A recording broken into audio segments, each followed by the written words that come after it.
Hello everyone, so I am Vartika Mittal. I have recently cleared UGC Net Law exam in my very first attempt and that too without any coaching.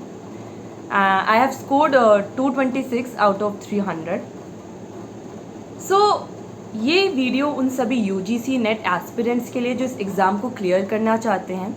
पहले तो हम exam का pattern समझते हैं कि क्या होता है। तो इसमें दो पेपर होते हैं, पेपर 1 एंड पेपर 2। पेपर 1 में 50 क्वेश्चंस आते हैं और पेपर 2 में 100 क्वेश्चंस आते हैं और ये पूरा 3 आवर्स का एग्ज़ाम होता है। अब शुरू करते हैं पेपर 2 से, क्योंकि वो लॉ सब्जेक्ट है, वो हमारा सब्जेक्ट है।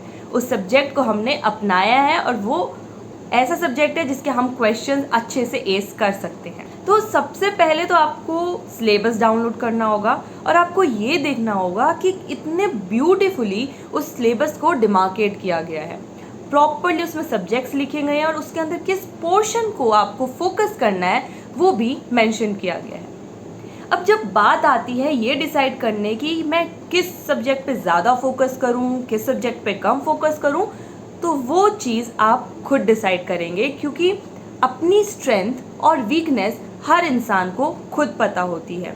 कोई तीसरा इंसान आकर आपको वो चीज़ नहीं बता सकता।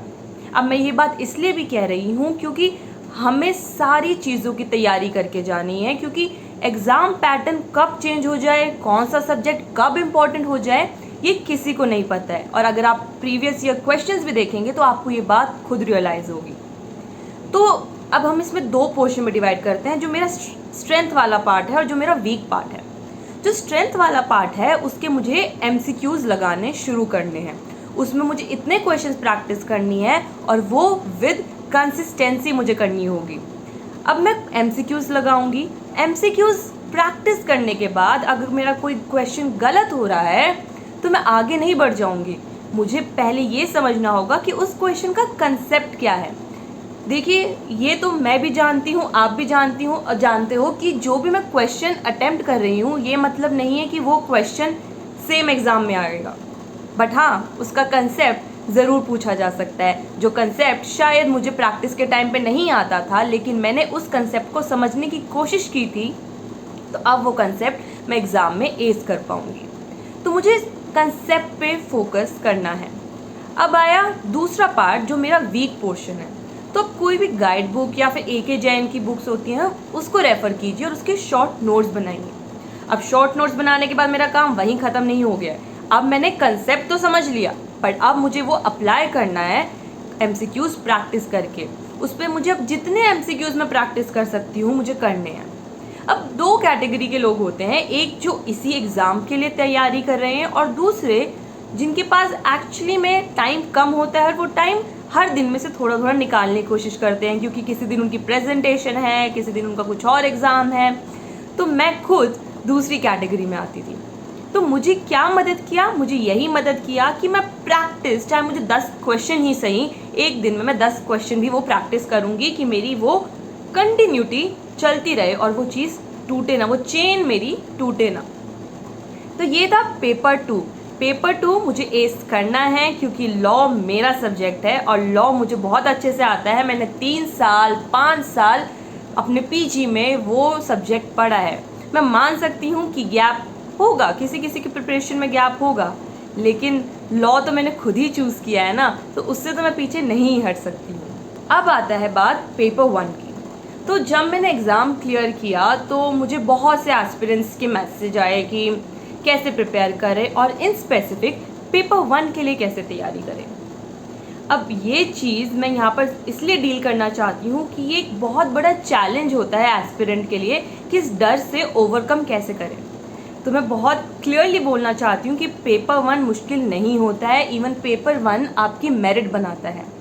पेपर 1 में हमें क्या क्या फोकस करना है? Maths, DI, teaching aptitude, research aptitude. अब रिसर्च एप्टीट्यूड आपने अपने PG के दौरान पढ़ा होगा और वो आप बुक्स भी मैं आपको लास्ट में बताऊंगी जो मैंने रेफ़र की थी।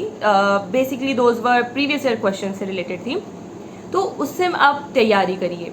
आई बात DI और मैथ्स की। अब मैथ्स हमेशा प्रैक्टिस से आता है, इसमें आपको स्पेसिफिक ट्रिक्स, शॉर्टकट्स याद करने की नहीं ज़रूरत है, क्योंकि 3 घंटे बहुत होते हैं इस एग्ज़ाम को देने के लिए और आप अगर नॉर्मल तरीके से भी जाएंगे तो भी आप इन क्वेश्चंस को सॉल्व कर पाएंगे।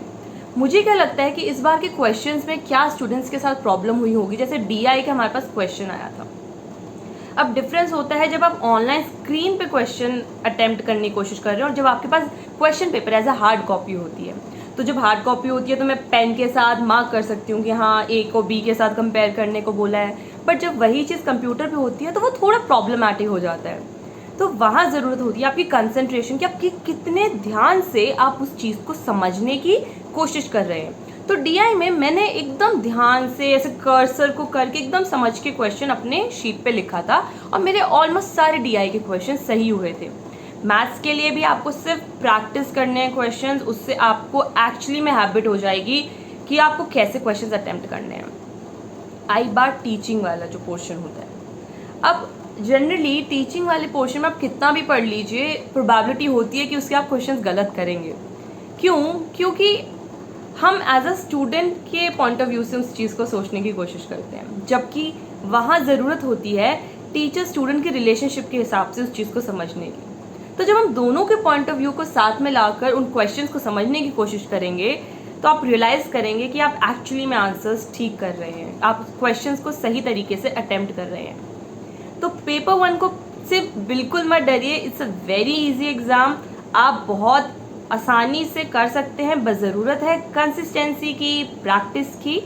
तो अगर बताना चाहूँ कि मैंने 3 बुक्स बेसिकली रेफ़र की थी, तीनों ही अरिहंत की बुक्स थी। अरिहंत की ही टीचिंग एप्टीट्यूड की बुक मैंने करी थी रेफ़र, अरिहंत की एक मैंने प्रीवियस ईयर क्वेश्चंस की थी और अरिहंत की ही इन स्पेसिफिक लॉ के लिए की थी।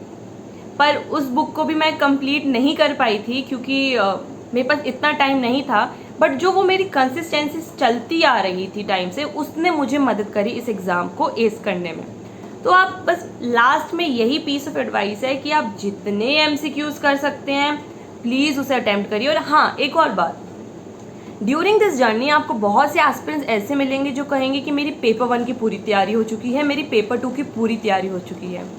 तो इट्स अ रिक्वेस्ट, प्लीज़ आप उन लोगों से दूर रहिएगा, क्योंकि एक्चुअली में किसी भी इन ट्रू सेंस पेपर 1 की और पेपर 2 की तैयारी आपकी कंप्लीट नहीं होती है।